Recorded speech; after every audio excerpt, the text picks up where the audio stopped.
Hi everyone, hello. Today you find me out on the G310R, and as promised I'm going to do my little ride and review of it. It's not going to be something from Top Gear, obviously because they do cars, but that's sort of standard. But it's, you know, it's just my thoughts, what I like, what I don't, and how I'm getting on with it. So what I'll do is I'll find a space, probably the usual space, to pull up and have a walk around, give you some of the figures about this bike, and yeah, I'll let you know how we get on. So stay tuned for that, and let's see what we get.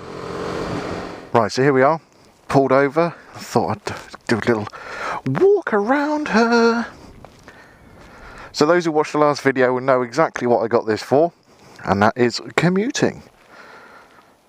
It looks a good bike, I like it. I certainly like the way they've put the golden forks on the front. That's obviously something they put on their more, well, up until now, they're more premium bikes. Single cylinder engine, just down there, you see the one pipe coming out of it. And this exhaust here. Yeah, so there she is. 313cc engine, puts out 34 brake horsepower. I've got some details here. What we got? So 17 litres on the fuel tank. Excuse the phone ringing there. Don't know who that is. They can do one. Yeah, it's a good bike. It doesn't feel small when you're riding it. I'm not sure whether it even looks small in the flesh. I mean, when you obviously take the 310R bit off the side on that fairing, people would certainly, I think, look twice. It's made in India, but as I understand, BMW actually have BMW sort of representatives, employees in there, who sign off the bikes at the end to make sure they're up to the BMW standard. And I tell you what, this is actually decent quality. It's well put together. It feels solid. It's recognisably a BMW in terms of build and quality. Obviously, you get your BMW badges, which are nice. But yeah, it doesn't feel like it's dirt cheap. And I tell you what, the value for money on this bike is incredible. In the UK, it's £4,290. That is a bargain. You compare that to others in its class, it's cheap. I think I read somewhere it's only a couple of £100 more expensive than a Honda CBF 125. So that is certainly a bargain. So it's got a claimed miles per gallon from the numbers of 85 mpg. Now, I've just done a fuel up, my first one, after getting it, and it worked out at 66 I was getting.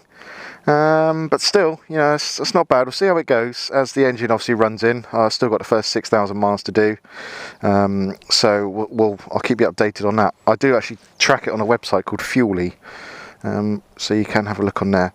Brakes. So we've got what the Vibra. Apparently they're baby Brembos, made by Brembo, but obviously to a budget. One disc at the front there, 300mm. It works all right. You know, you've got to grab a decent amount of the handle to slow yourself down, but once you're used to that, it's absolutely fine.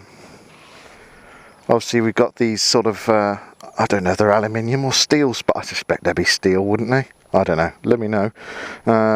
Wheels, they're obviously going to be easy to keep clean, aren't they? Look at those.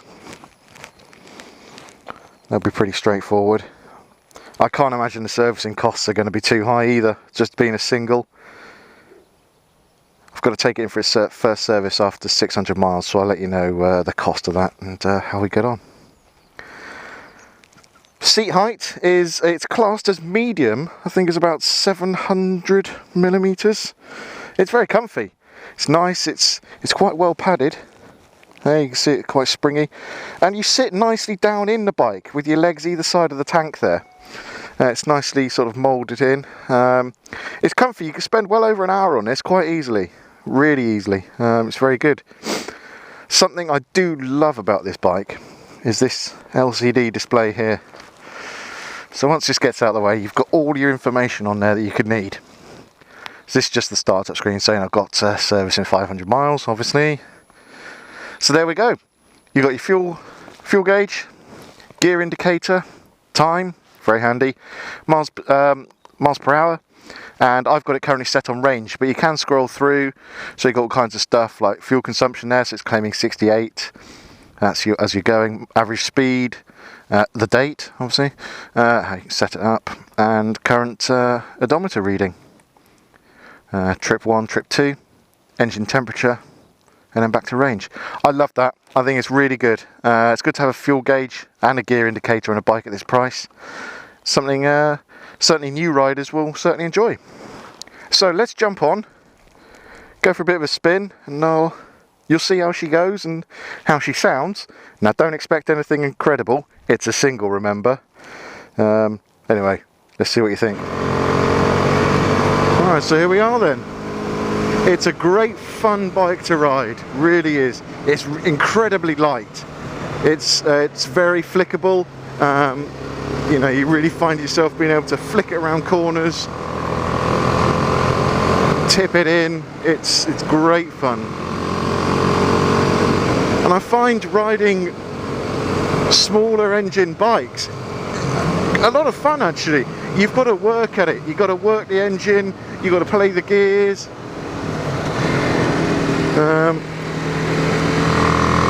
But when you nail it, it's rewarding.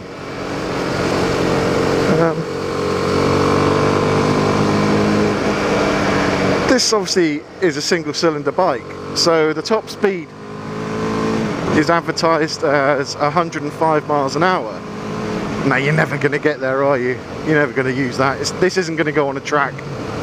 This bike is perfect for commuting and for people that are on the A2 license, because it fits within that banding. So I think it's actually part of a special offer that BMW do, where you can have your lessons and test through them and then get one of these at the end. Obviously for a substantial fee, but never mind, it's the offer.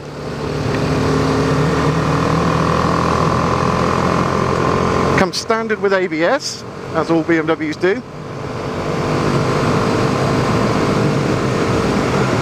And the noise is, shall we say, agricultural, quite fitting as to where we are now.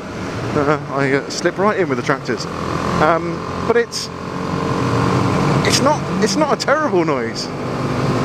It's a good fun noise. I have seen that you can get an aftermarket exhaust from Akrapovic or Akrapovic, depending how you want to say it. 500 quid, slip that on. Now I'm going to have to wait and see one before I splash out 500 quid in exhaust for this, because it might just sound absolutely pathetic.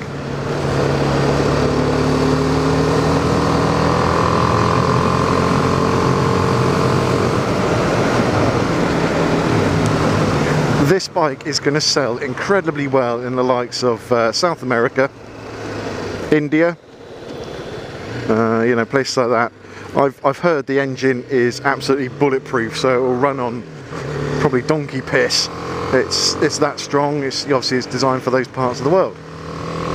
However, in the UK, if you want a decent commuter bike, you really wouldn't go too far wrong with one of these. Brilliant bike. I love it. I find it great fun to ride. It puts a smile on your face. Now obviously you know that because I bought one. This is mine. So the riding position is really upright. I'd say my legs are probably bent at about 80 degrees. Now I'm 5'11", so that should give you a bit of indication about that. But yeah, very comfy riding position. There's no weight on my wrists at all. It's really quite comfy, you know, no sort of strain at all, so you could ride this for a long time. Right, so to sum up, really good bike, really good quality to a point. You know, it's not a prestige BMW, but it's well made, it's well put together. You've got confidence in that. Incredible value for money. 4290, bargain for this bike, really is. Who does it suit? A commuter, or someone on an A2 license. I think if you've got to say a massive sort of BMW R1200 GS in the garage and you want a second bike just to have a little bit of fun with, this is probably, you know, you could consider this. If you wanted just for those short little trips, maybe I say commuting to work, that kind of thing, you don't want to take the GS, this do it just fine. This is going to sell well. I think BMW have really sort of... did they have to expand into this market, this part of the market? No. But I think it was a shrewd move to do so. Certainly, as it will boost sales in sort of South America and sort of Asia sort of area. I think they'll do well with it. So, let me know if you've got any questions or if there's anything you specifically want to see, and I shall do my best to show you. Until the next time, oh, big pothole there. Oh, so as I said, until next time, ride safe and yeah, keep well. Thanks for watching. Bye bye.